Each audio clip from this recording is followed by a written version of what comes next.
Hello, my name is Jamie Zhao, but you know me by my maiden name on Blackboard, which is Jamie Rodriguez. I just wanted to say a small disclaimer at the beginning of the video is that throughout the video I'll be looking kind of away from the camera because I have notes off to the side to help me kind of keep on track so I don't go too far over the 3-minute time limit. So with that said, I am a scientist, and that means that I spend my days testing a variety of drugs on different bacteria and viruses to see what works and what doesn't. So you may be thinking, well, what is a scientist doing taking a hospitality course? And while I do have an interest in hospitality, I have a bigger drive to be the best manager and leader that I can for my team. So in the past, I've had some pretty bad experiences with managers. My first manager was extremely overbearing. He was a micromanager who was far more concerned with writing people up for things that they didn't do right instead of appraising people for what they did do right. On the other end of the manager spectrum lies my last manager, whose main concern was himself. So sure, he would listen to your concerns and problems, but he never did anything about it. And why? And well, that was because he didn't want to rock the boat and hurt his own chances for advancement.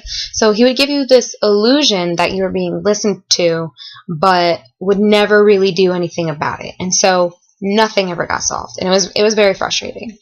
So I took these experiences and was able to learn what not to do, but I never had the chance to learn what to do.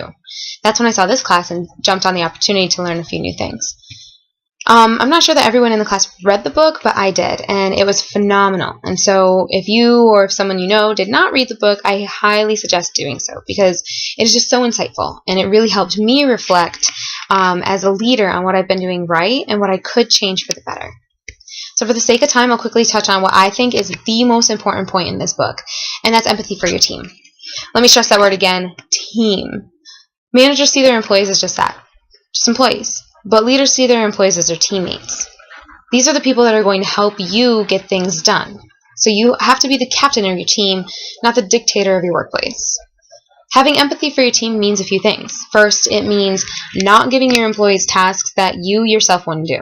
So prime example, currently and unfortunately, we have a pretty big mold problem in our lab right now. It's everywhere, it's disgusting, and it needs to be taken care of properly.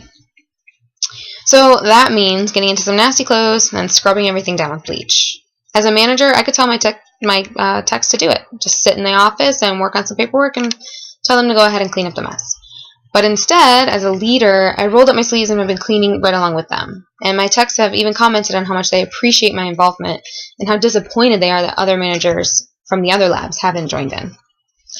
So second, having empathy means being understanding when your tech or employee or teammate comes to you with a personal problem. So a death in the family made you mess up an assay because you weren't focused. As a leader, your response shouldn't start with, oh man, how badly was this assay messed up? It should be more like, I'm really sorry for your loss. Do you need to take some time to refocus?